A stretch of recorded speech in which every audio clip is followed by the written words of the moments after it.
This is the Nation's Conspire channel. Welcome to today's show. This is absolutely hilarious.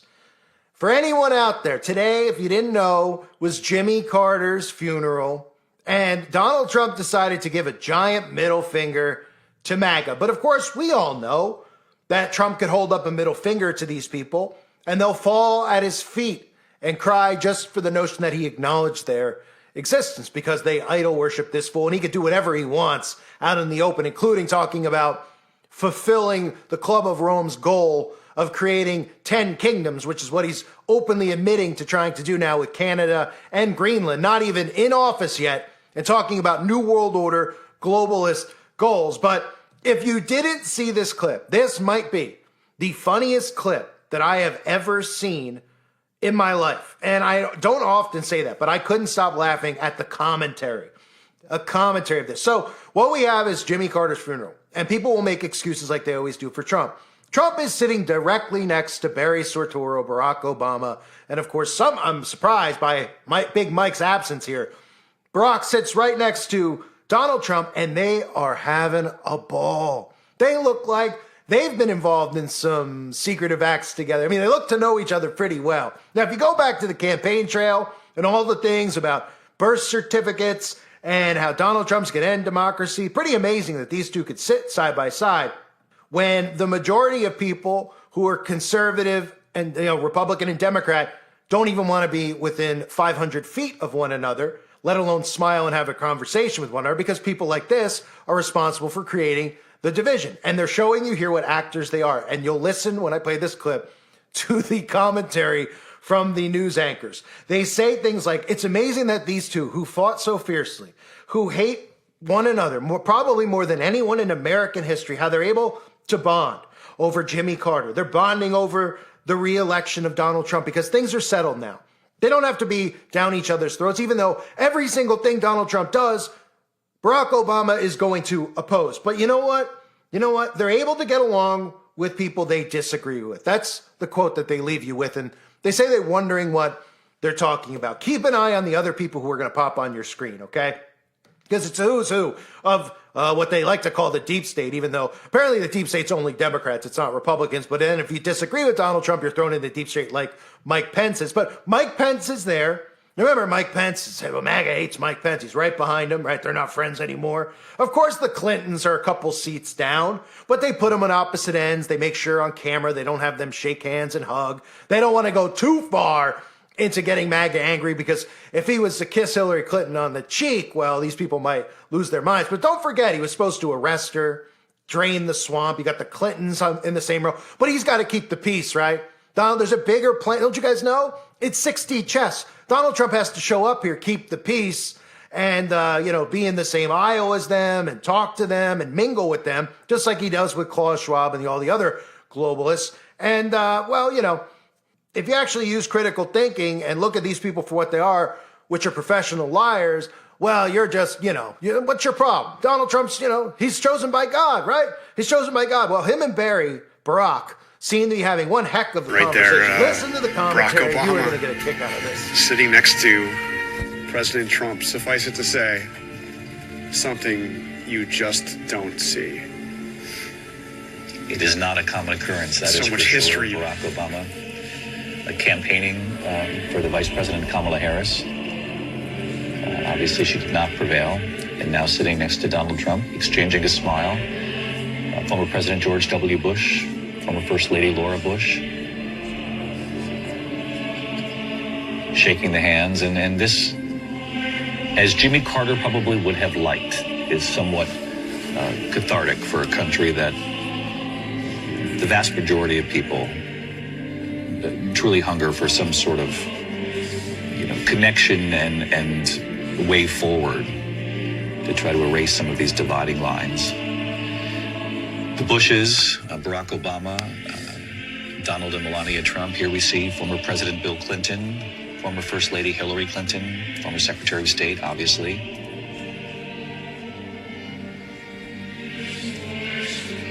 On the far left in that back row, Dan Quayle shaking the hand of Bill Clinton a moment ago. Al Gore, who was obviously Bill Clinton's vice president.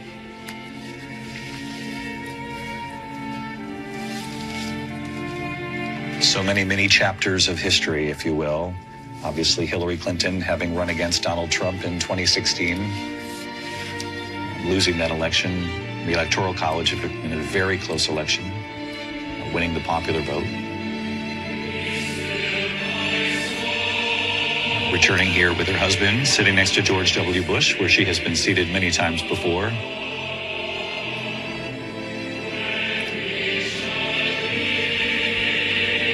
And wouldn't it be fascinating to be able to hear the conversation right now, Terry Moran, between Barack Obama and Donald Trump? It sure would. I mean, you're looking at generations of presidential history, but that in particular, Donald Trump there and Barack Obama, two men who have fought as fiercely and as personally, as vituperatively as any people in American history, any presidents in American history. They're chatting away. And it occurs to me that it could be this re-election of Donald Trump, who will pursue an agenda that Barack Obama will no doubt totally oppose. But this re-election settles things in the country a bit. It's almost as if Trump felt, with not winning the popular vote in 2016, that he would, in some ways, not have been legitimate, or was refused legitimacy by many people in the United States. Now, there's no doubt he's the major politician of this era, and maybe there's more to talk about, more to share. And they're just two politicians who are able to get along with people they despise. Not that they do, but they're practiced at it. But it is fascinating. So it's amazing, right? It's amazing. What do you think they're talking about, the comments? What could they be talking about? Well, they're having a good chuckle, probably talking about what's going on in California. Probably talking about, can you believe these people fell for this psychological operation we created called Maga? Can you believe that we took conspiracy theorists and we started feeding them conspiracies that we created on our own, revolving around guys named Jeff and other ones? And they take the conspiracy, then they think that all of a sudden they're Sherlock Holmes or Inspector Gadget, and they think they're uncovering things, but we're feeding it to them the whole time. Can you believe it?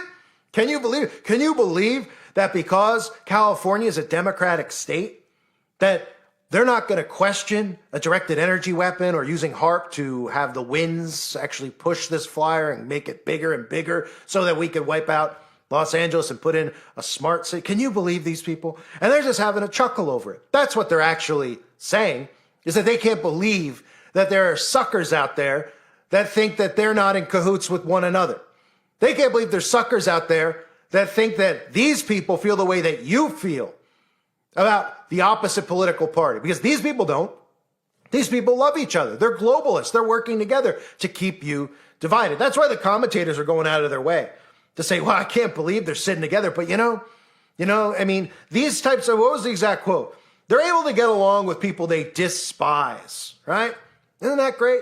They're able to get along with people they despise because they don't really despise each other. That's why they're able to get along with each other. They actually are in cahoots with each other. And they keep all of us divided to keep their power, to keep their resources, and so they can continue destroying the earth as they see fit. Now, we just saw this on the 11th day of September, where Donald Trump, the night after a debate with Kamala Harris on national television, he was standing side by side with Kamala and Joe Biden, shaking hands, smiling. Bloomberg right next to Trump, right?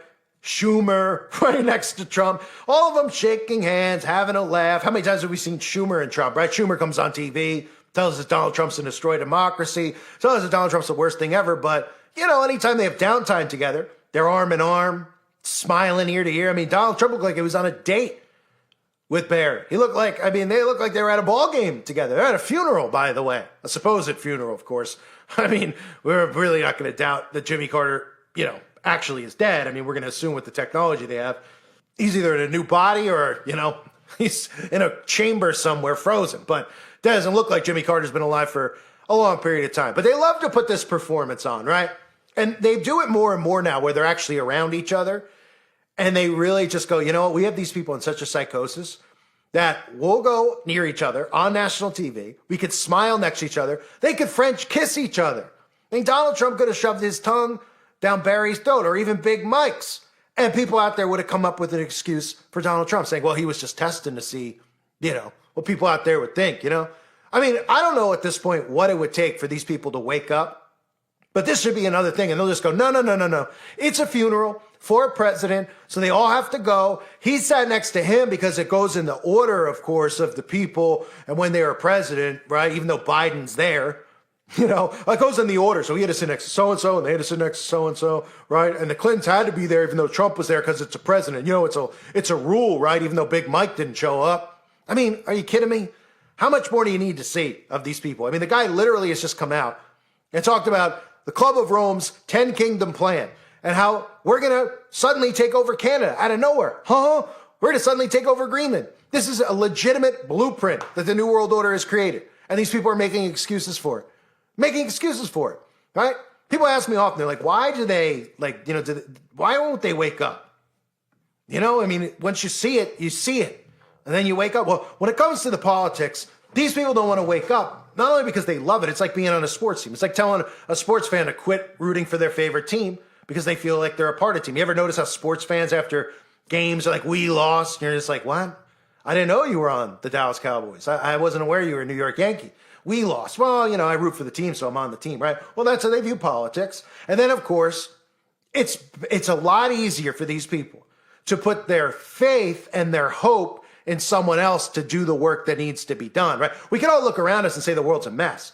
And it's a mess because of Barry and Donald and all of them. They've created the mess. So we would all have to put in the work to stop this from going forward, which means some of us would have to, maybe all of us would have to lose our lives, risk our lives to stop this from moving forward. And you know what? In the mindset of most of these people who think they're awake, it's a lot easier to just hope and listen to somebody who says the right things, to think that they're going to go and do this so that they can continue to play Call of Duty at home or go to the movies or text 24/7 or go on dating apps, right? Real revolutions are being prevented because people would rather buy in to the psychosis than actually do something about stopping it. And they're not hiding the fact that they're in cahoots with each other. The news isn't hiding the fact. The news is, these guys, the stuff that they said, I mean, you would have thought you were watching, what is it, The Onion, right? Some satire, Saturday Night Live. The way they're talking, man, can you believe that they're sitting together? What could they be talking about? Well, they're able to get along with people they despise. Oh, is that right? Is that a particular trait of a president? You're able to get along with people that you despise? Because, we've seen Donald Trump doesn't really get along with these people when he's putting on the act, right? He puts on the act. He's like, I'm not getting along with them. I don't want to get along. I don't want to get along with Greenland. I don't want to get along with Canada if they refuse us in the Panama Canal and us taking over. I don't want to. Oh, okay. Right. These are people who are supposed to be the sworn enemy of Donald Trump. The people who were trying to throw him in prison, we were told, right? Clintons, he should be in jail. He shouldn't be allowed near the White House. You'd think they'd say, well, we're not going to go. Because again, they expect you not to show up somewhere if your neighbor's there and your neighbor's a MAGA supporter or a Biden supporter and you're not. If you're the opposite, they don't expect you to have dinner together or shake hands or look at each other. That's how they've made the world now. That people are so divided they can't even conversate, but they can. The ones who created all the division, right? They could sit together. They could have those crap-eating grins in their faces because they're the ones who are conspiring. They're the ones who are plotting, and they're plotting against all of us. White, black, straight, gay, conservative, liberal, you name it. Blue hair, brown hair, blue eyes, green eyes. You could name it. They're conspiring. If you ain't in the club, they don't like you. You could vote for them. You could vote MAGA, you're voting for the same thing. You could vote Democrat, you're voting for the same thing. That's one of the things these people can't get through. They're like, why would they burn California with a directed energy weapon if their own people are there? You are cattle to them. We are ants to them. They couldn't care less about any of us, any of our families, any of your children, any of your pets, any of your belongings. They couldn't care less. As long as you stay divided, they can continue to rule over us. So this is just another event. We had the 11th day of September where they got together and smiled. Now it's a funeral, so it's okay, for them to be side by side, right? Why don't we go back through history and look at all the stuff that Obama and Trump said to one another? The thing, he's not even an American. He's cracked jokes about, doesn't he crack Big Mike jokes or retweeted jokes about Barack's wife? Well, of course he has. So if that was you, would you be sitting next to him? If the world was as bad as it is, these are the people who have literally been saying that anyone who's a MAGA Republican is a terrorist, right? So they've literally been calling Donald Trump Hitler, a terrorist, all these things, all of them. But they're willing to sit next to him and joke with him, right? So if you saw a picture of Obama sitting next to Hitler, what would you think if you were a Democrat? Wouldn't you be a little angry? Wouldn't you be like, wait a minute, what? Yeah. And for conservative MAGA out there, well, Obama is the epitome of Hitler, right? Or Biden. And you see them laughing it up every single time they have a chance to be with one another. It's incredible how deep the psychosis goes. If you're in the left right, you are under their spell. Realize it, get over it. We've all fallen for their deceptions one way or another in our lives. Chalk it up as a loss. Just go, nobody's judging you for falling for it.